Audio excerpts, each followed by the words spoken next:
बाळा, आजचा गुरुचरित्राचा अध्याय सांगतो की जेव्हा भक्त पूर्ण मनाने गुरूंवर विश्वास ठेवतो तेव्हा दत्तगुरू स्वतः त्याच्या जीवनात चमत्कार घडवतात. गुरु भक्तीची महिमा आणि दत्तकृपेचा चमत्कार. एका पवित्र आणि शांत गावात एक वेदज्ञ ब्राह्मण राहत होता. तो अत्यंत सात्विक, धर्मनिष्ठ आणि गुरुभक्त होता. त्याचा दिवस पहाटेच्या स्नानाने सुरू होत असे. नित्य वेदपठण, संध्यावंदन, देवपूजा, अन्नदान आणि अतिथी सेवा हेच त्याचे जीवन होते. त्याची पत्नीही तितकीच पतिव्रता आणि भक्तिमय होती. ती रोज तुळशीपाशी दिवा लावत असे, देवघरात दत्तगुरूंचे नामस्मरण करत असे आणि येणाऱ्या प्रत्येक अतिथीला देव मानून सेवा करत असे. घरात धन, मान, सन्मान, समाधान सर्व काही होते. पण एक दुःख मात्र त्यांच्या मनाला सतत टोचत होते. त्यांना संतान प्राप्ती होत नव्हती. वर्षानुवर्षे त्यांनी अनेक व्रत, उपवास, तीर्थयात्रा केल्या, देवदेवतांची पूजा केली, पण त्यांच्या पदरी निराशाच पडत होती.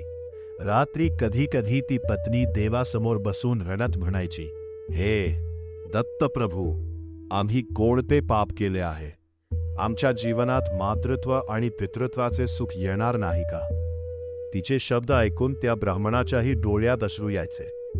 पण तो पत्नीला धीर देत म्हणायचा, देवाच्या दारी उशीर होतो, पण अंधार कधीच राहत नाही. संतांची भेट. एक दिवस दुपारच्या वेळी गावात एक तेजस्वी संन्यासी आले. त्यांच्या चेहऱ्यावर विलक्षण तेज होते, डोळ्यांत करुणा आणि मुखावर शांत स्मित. गावातील लोक त्यांच्या दर्शनासाठी जमले. तो ब्राह्मणही नम्रतेने त्यांच्या चरणी गेला. संन्यासींनी त्याच्याकडे पाहून विचारले, बाळा, तुझ्या मनात कोणते दुःख आहे?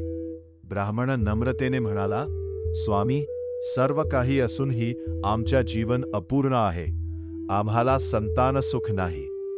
संन्यासी काही क्षण ध्यानमग्न झाले. मग शांत स्वरात म्हणाले, गुरुसेवा आणि दत्तभक्तीने अशक्यही शक्य होते. श्रद्धा सोडू नका.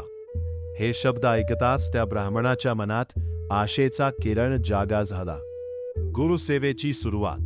त्या दिवसापासून त्या दाम्पत्याने पूर्ण श्रद्धेने दत्तगुरूंची सेवा सुरू केली.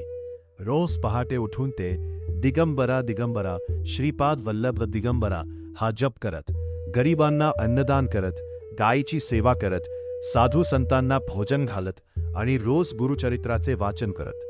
त्यांच्या घरात सतत भक्तीचे वातावरण निर्माण झाले. काळ पुढे सरकत होता, पण त्यांच्या श्रद्धेत कधी कमी आली नाही. दत्तगुरूंची परीक्षा. एक दिवस मुसळधार पाऊस पडत होता. रात्र खूप गडद झाली होती. अचानक त्यांच्या दारावर टकटक झाली. दार उघडून पाहतात तर बाहेर एक वृद्ध यती उभे होते.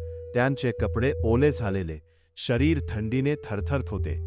त्या ब्राह्मणाने क्षणाचाही विलंब न करता त्यांना आत घेतले.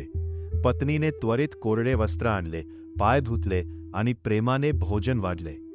घरात फारसे अन्न नव्हते, तरीही त्यांनी स्वतः उपाशी राहून त्या अतिथीला भोजन दिले. त्या यतींच्या डोळ्यांत समाधान दिसत होते.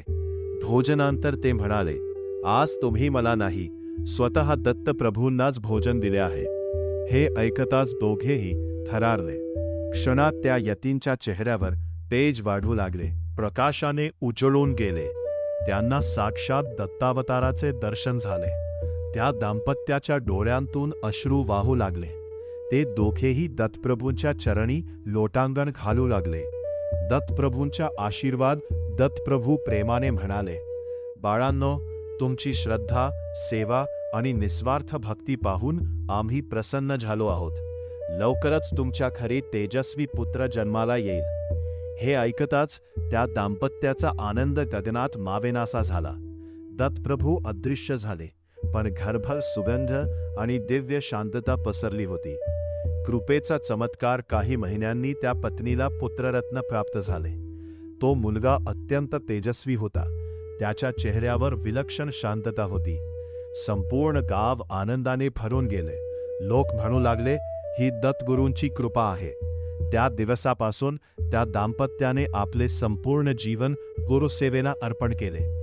ते प्रत्येकाला सांगत असतं, श्रद्धा आणि सबुरीने केलेली गुरुसेवा कधीही व्यर्थ जात नाही.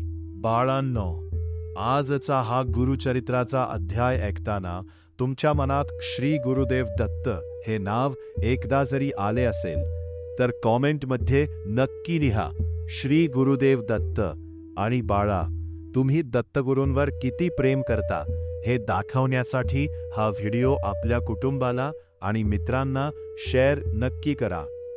अशाच रोज गुरुचरित्राच्या पवित्र कथा ऐकण्यासाठी आपलं चॅनल सबस्क्राईब करून बेल आयकॉन दाबायला विसरू नका, कारण पुढचा अध्याय तुमच्या जीवनातही एखादा चमत्कार घडवू शकतो. श्री गुरुदेव दत्त.